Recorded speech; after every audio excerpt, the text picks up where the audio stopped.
ಓಂ ಗುರುಭ್ಯೋ ನಮಃ. ಎಲ್ಲ ನನ್ನ ಜ್ಯೋತಿಷ ಬಾಂಧವರಿಗೂ ಈ ಜ್ಯೋತಿಷ್ಯ ಜ್ಞಾನವಾಣಿಯ ಈ ವಾಹಿನಿಯ ಮುಖಾಂತರ ವಂದನೆಗಳನ್ನ ಹೇಳ್ತೀನಿ, ಮತ್ತೆ ನಮಸ್ಕಾರಗಳನ್ನು ಹೇಳ್ತೀನಿ. ಇವತ್ತು ಉಚ್ಚ ಗುರುವಿನ ಗೋಚಾರ ಫಲದವನ್ನು ನಾವು ನೋಡ್ತಾ ಇದ್ದೀವಿ. ವೃಶ್ಚಿಕ ರಾಶಿವರೆಗೂ ನಾವು ನೋಡ್ದೋ.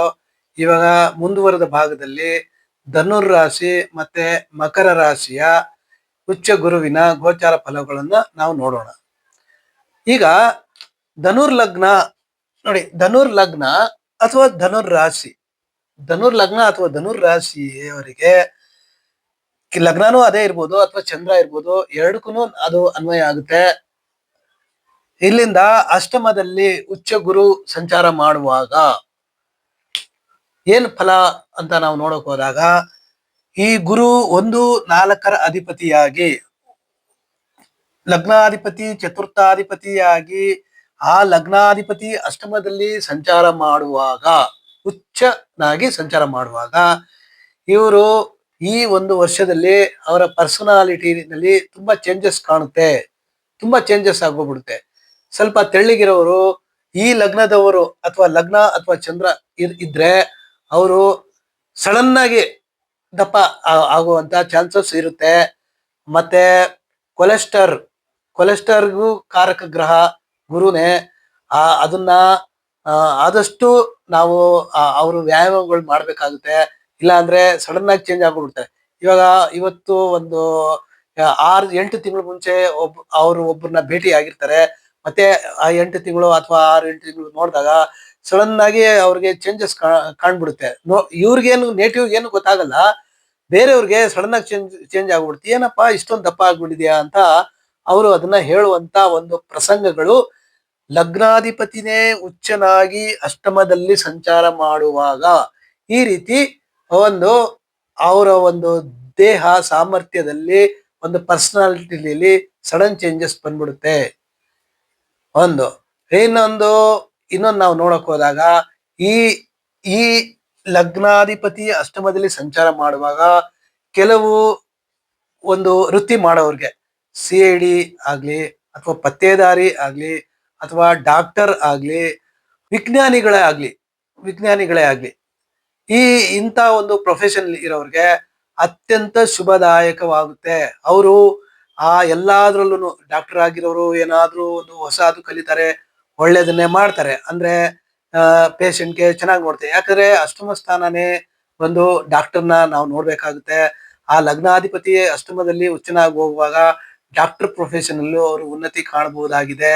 ಮತ್ತೆ ವಿಜ್ಞಾನಿಗಳಾಗ್ಲಿ, ಏನಾದ್ರೂ ಒಂದು ಇನ್ವೆನ್ಷನ್ ವಿಜ್ಞಾನಿಗಳು ಕಂಡುಹಿಡಿಯೋದಾಗ್ಲಿ, ಅದರಲ್ಲೂ ಅವರು ಈ ರಾಶಿ ಅಥವಾ ಲಗ್ನ ಇದ್ದಲ್ಲಿ ಅದರಲ್ಲೂ ಅವರು ಸಕ್ಸಸ್ ಕಾಣ್ತಾರೆ. ಮತ್ತೆ ಅತ್ತೆ ಮನೆ ಕಡೆಯಿಂದ ಇವ್ರಿಗೆ ಲಾಭಕಾರಿ ಆಗುತ್ತೆ. ಧನುರ್ ರಾಶಿ ಅಥವಾ ಧನುರ್ ಲಗ್ನದವರಿಗೆ ಅತ್ತೆ ಮನೆ ಕಡೆಯಿಂದ ಲಾಭಕಾರಿ ಆಗುತ್ತೆ ಅಂತ ನಾವು ಹೇಳ್ಬಹುದು. ಇಷ್ಟು ಈ ಒಂದು ಏನೋ ಈ ಗುರು ಲಗ್ನಾಧಿಪತಿ ಅಷ್ಟಮದಲ್ಲಿ ಉಚ್ಚನಾಗಿ ಸಂಚಾರ ಮಾಡುವಾಗ ಇಷ್ಟು ಫಲಗಳನ್ನ ನಾವು ನೋಡ್ಬೋದು. ಇನ್ನ ಬೇರೆ ಇನ್ನೊಂದು ಏನಪ್ಪಾ ನಾವು ನೋಡ್ಬೋದು ಅಂದ್ರೆ, ಇಲ್ಲಿಂದ ಉಚ್ಚ ಗುರು ಅಷ್ಟಮದಲ್ಲಿದ್ದಾಗ ಮತ್ತೆ ಅವನು 12ನೇ ಮನೆಯನ್ನು ನೋಡ್ತಾನೆ, ಮತ್ತೆ 2ನೇ ಮನೆಯನ್ನು ನೋಡ್ತಾನೆ, ಮತ್ತೆ 4ನೇ ಮನೆಯನ್ನು ನೋಡ್ತಾನೆ. ಸೊ ಈ ರೀತಿ ನೋಡುವಾಗ ಈ 12ನೇ ಮನೆ ನೋಡುವಾಗನು ಸ್ವಲ್ಪ ಖರ್ಚುಗಳು ಸ್ವಲ್ಪ ಬರುತ್ತೆ. ಮತ್ತೆ ಅಷ್ಟೇ ಸಂಪಾದನೆನೂ ಇರುತ್ತೆ. ಎರಡನೇ ಮನೆ ಧನಸ್ಥಾನ ಅಂತ ಹೇಳ್ತೀವಿ. ಆ ಧನಸ್ಥಾನವನ್ನು ನೋಡುವಾಗ ಗುರು ಅಲ್ಲಿ ಇನ್ಕಮಿಂಗ್ ಜಾಸ್ತಿ ಇರುತ್ತೆ, ಖರ್ಚು ಕಮ್ಮಿ ಇರುತ್ತೆ. ಬಟ್ ಅವ್ರೇನಾದ್ರೂ ಖರ್ಚು ಮಾಡಿದ್ರೆ ದೇವತಾ ಕಾರ್ಯಗಳಿಗೆ ಅಲ್ಲಿ ಇಲ್ಲಿ ಟೂರು ಅದು ಇದು ಅಂತ ಒಂದ್ ಸ್ವಲ್ಪ ಖರ್ಚು ಮಾಡ್ಬೋದು. ಯಾಕಂದ್ರೆ ಗುರು ಬಂದ್ಬಿಟ್ಟು 12ನೇ ಮನೆ ನೋಡುವಾಗ ಅಲ್ಲಿ ಧರ್ಮ ಕಾರ್ಯಗಳಿಗೆ ಅವರು ಖರ್ಚು ಮಾಡಿಸ್ತಾರೆ. ಇಲ್ಲಿ ದುಡ್ಡು ಸ್ವಲ್ಪ ಇನ್ಕಮಿಂಗ್ ಜಾಸ್ತಿನೇ ಇರುತ್ತೆ, ಖರ್ಚು ಕಮ್ಮಿ ಇರುತ್ತೆ. ಮತ್ತೆ ಇಷ್ಟು ದಿನ ಬಂದ್ಬಿಟ್ಟು ಲಗ್ನದಿಂದ 4ನೇ ಮನೆಯಲ್ಲಿ ಶನಿ ಸಂಚಾರ ಮಾಡ್ತಾ ಇದ್ದ ಗೋಚಾರದಲ್ಲಿ, ಈಗ ಅಲ್ಲಿ ಮಾಡುವಾಗ ಡೊಮೆಸ್ಟಿಕ್ ಲೈಫ್ ಅಲ್ಲಿ ಒಂದು ತಾಯಿಯ ಸುಖ ಆಗ್ಲಿ, ಡೊಮೆಸ್ಟಿಕ್ ಲೈಫ್ ಅಲ್ಲಿ ಆಗ್ಲಿ, ಮತ್ತೆ ಸುಖದಲ್ಲಾಗ್ಲಿ ಸ್ವಲ್ಪ ವ್ಯತ್ಯಯಗಳು ಇರುತ್ತೆ. ಯಾಕಂದ್ರೆ ಶನಿ ಬಂದು ಅದು ಏನೋ 4ನೇ ಮನೆಯಲ್ಲಿ ಸಂಚಾರ ಮಾಡುವಾಗ ಅಂತ ಶುಭ ಫಲಗಳನ್ನ ಕೊಡೋದಿಲ್ಲ ಇಷ್ಟು ದಿನ. ಆದರೆ ಜೂನ್ 2ರಿಂದ ಗುರು ಇವಾಗ ಉಚ್ಚನಾಗಿದ್ದಾನೆ, ಉಚ್ಚ ಸ್ಥಾನದಲ್ಲಿ ಸಂಚಾರ ಮಾಡ್ತಾ ಇದ್ದಾನೆ. ಲಗ್ನಾಧಿಪತಿನೇ ಆಗಿ ಅವನು ಅಲ್ಲಿಂದ ಎರಡನೇ ಮನೆ ಎರಡನೇ ಮನೆಯನ್ನು ನೋಡ್ತಾನೆ. ಎರಡನೇ ಮನೆ ಯಾರು? ಮನೆ ಅಧಿಪತಿ ಶನಿ. ಎರಡನೇ ಮನೆಯನ್ನು ನೋಡ್ತಾನೆ, ಎರಡನೇ ಮನೆ ಅಧಿಪತಿಯನ್ನು ನೋಡ್ತಾನೆ, ನಾಲ್ಕನೇ ಮನೆಯನ್ನು ನೋಡ್ತಾನೆ, ನಾಲ್ಕನೇ ಮನೆಯಲ್ಲಿ ಸಂಚಾರ ಮಾಡ್ತಾ ಇರೋ ಶನಿಯನ್ನು ನೋಡ್ತಾನೆ. ಇಷ್ಟು ದಿನ ಅವ್ರಿಗೆ ಸುಖ ಶಾಂತಿ ನೆಮ್ಮದಿಯಲ್ಲಿ ಸ್ವಲ್ಪ ವ್ಯತ್ಯಯ ಇರುತ್ತೆ. ಆದ್ರೆ ಇವಾಗ ಉಚ್ಚ ಗುರುವಿನ ದೃಷ್ಟಿ ಅಲ್ಲಿ ಬಂದಾಗ, ದ್ವಿತೀಯ ಸ್ಥಾನ ಮತ್ತೆ ಚತುರ್ಥ ಸ್ಥಾನಕ್ಕೆ ಬಂದಾಗ ಅವ್ರಿಗೆ ಇಷ್ಟ ದಿನ ಹೇಗಿತ್ತೋ ಅದಕ್ಕಿಂತ ಅಧಿಕ ಫಲ ಅವ್ರಿಗೆ ಸಿಗುತ್ತೆ.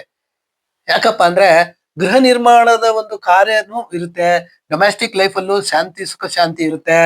ಯಾಕಂದ್ರೆ ಉಚ್ಚ ಗುರುವಿನ ದೃಷ್ಟಿ ದ್ವಿತೀಯ ಸ್ಥಾನವನ್ನು, ದ್ವಿತೀಯಾಧಿಪತಿಯನ್ನು, ಚತುರ್ಥ ಸ್ಥಾನವನ್ನು, ಚತುರ್ಥಾಧಿಪತಿ ಅವನೇ ಆಗಿ ಅವನೇ ನಾಲ್ಕನೇ ಮನೆಯನ್ನು ನೋಡುವಾಗ ಅಲ್ಲಿ ಸುಖ ಶಾಂತಿ ನೆಮ್ಮದಿಗೆ ಯಾವುದೇ ಭಂಗ ಇರಲ್ಲ.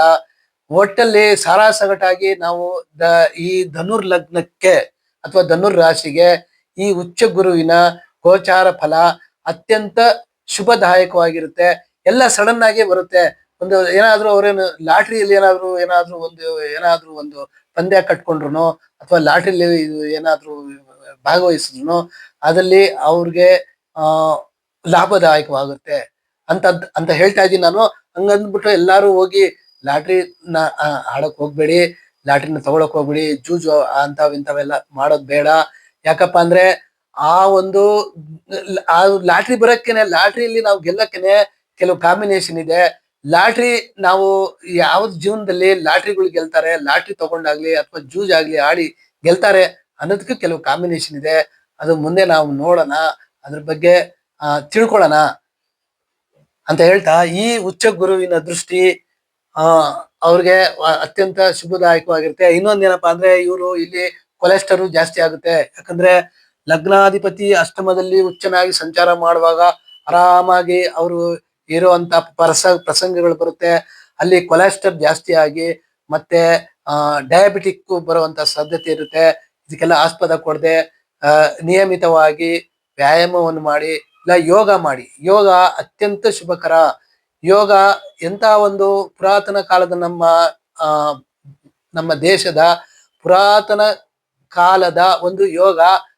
ಆ ಯೋಗ ಎಲ್ಲಾರು ಮಾಡಿದ್ರೆ ತುಂಬಾ ಚೆನ್ನಾಗಿರ್ತೀವಿ.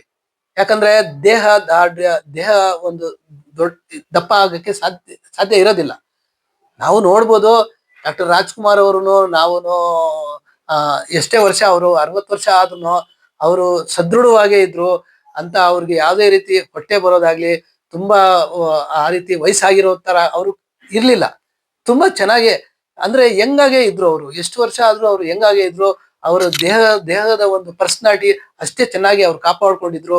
ಅವರು ಯೋಗಾಸನ ಮಾಡ್ತಾ ಇದ್ರು. ಅದರಿಂದ ಎಲ್ಲವನ್ನೂ ಯೋಗವನ್ನು ಮಾಡೋಣ.